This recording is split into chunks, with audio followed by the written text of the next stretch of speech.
किस्मत हमारे हाथ में नहीं होती, वो सब भगवान ऊपर से लिख कर भेजता है। लेकिन हमारे डिसीजंस, हमारे कर्मास हमारे हाथ में होते हैं। हम अपने कर्मा के थ्रू अपने डिसीजंस लेकर अपनी किस्मत को शायद बदल सकते हैं। यानी कि कर्मा, डिसीजंस और किस्मत, भाग्य, ये तीनों अगर एक साथ मिल जाए तो तो एक कहानी सुनाती हूँ। एक शहर में एक स्ट्रीट फूड वाला था। उसका एक स्ट्रीट फूड का बहुत अच्छा कॉर्नर था, बहुत चलता था। लोग शाम को अक्सर उसके यहाँ आकर चाट का मज़ा लेते थे। और वो जैसी चटपटी चाट बनाता था वैसी ही चटपटी बातें भी करता था। लेकिन उसकी बातें ऐसे ही नहीं होती थी, मतलब उसमें कुछ सेंस होता था। मतलब वहाँ जो भी चाट खाने आता था कुछ ना कुछ उससे लेकर ही जाता था, कुछ सीख कर ही जाता था। तर्क वितर्क करने में महारथी था। तो एक बार एक महाशय पहुँचे चाट खाने के लिए, और चाट खाते खाते ऐसी बात करते करते उनसे कर्मा और भाग्य के ऊपर बातचीत शुरू हो गई। उसने बंदे ने पूछ लिया कि क्या कर्म किए बिना या मेहनत किए बिना किस्मत बदल सकती है, या क्या जीतता है, परिश्रम किए बिना आदमी को कुछ हासिल हो सकता है।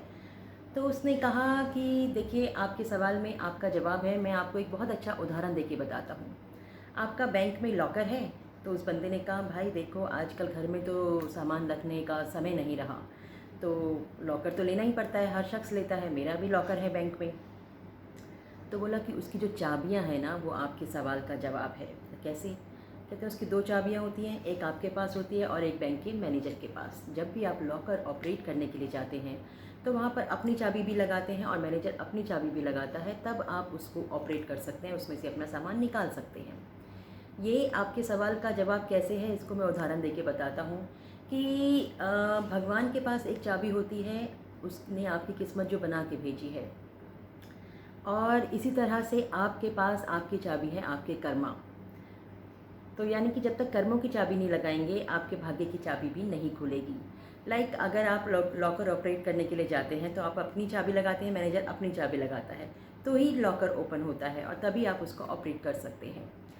तो ऐसा नहीं हो कि भगवान तो अपनी चाबी लेके बैठा हुआ है आपकी किस्मत के ताले खोलने के लिए, लेकिन आप इस सहारे बैठे हुए हैं कि जब सब कुछ भगवान ने ही करना है तो हमें क्या, हमारी तो स्टोरी प्री रिटर्न है।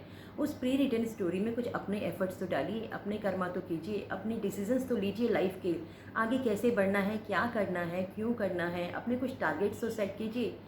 पता है, सामने थाली परोसी हुई होती है ना, तो वो खाना भी बिना परिश्रम के अपने मुंह में नहीं जाता। मैंने पहले भी एक बार बताया था आपको, उद्यमेन ही सिद्ध्यंति कार्याणि न मनोर्थै नहीं सुप्तस्य सिंहस्य प्रविशन्ति मुखे मृगा। यानी कि उद्यम के बिना कोई कार्य सिद्ध नहीं होता। अगर शेर भी सोया हुआ होगा ना, तो हिरन आके अपने आप उसके मुंह में नहीं चला जाएगा कि भाई आओ, तुम्हें भूख लगी होगी, मेरा शिकार करो, मुझे खाओ और अपनी भूख मिटाओ। नो, उसके लिए भी शेर को एफर्ट्स करने पड़े होंगे। हर आदमी अपने आप में शेर है और उसे जंगल में शिकार करने निकलना ही पड़ेगा। यानी कि अपने कर्मा को लेकर आगे चलना ही पड़ेगा, तभी उसके जीवन का सफल भविष्य तय हो सकता है।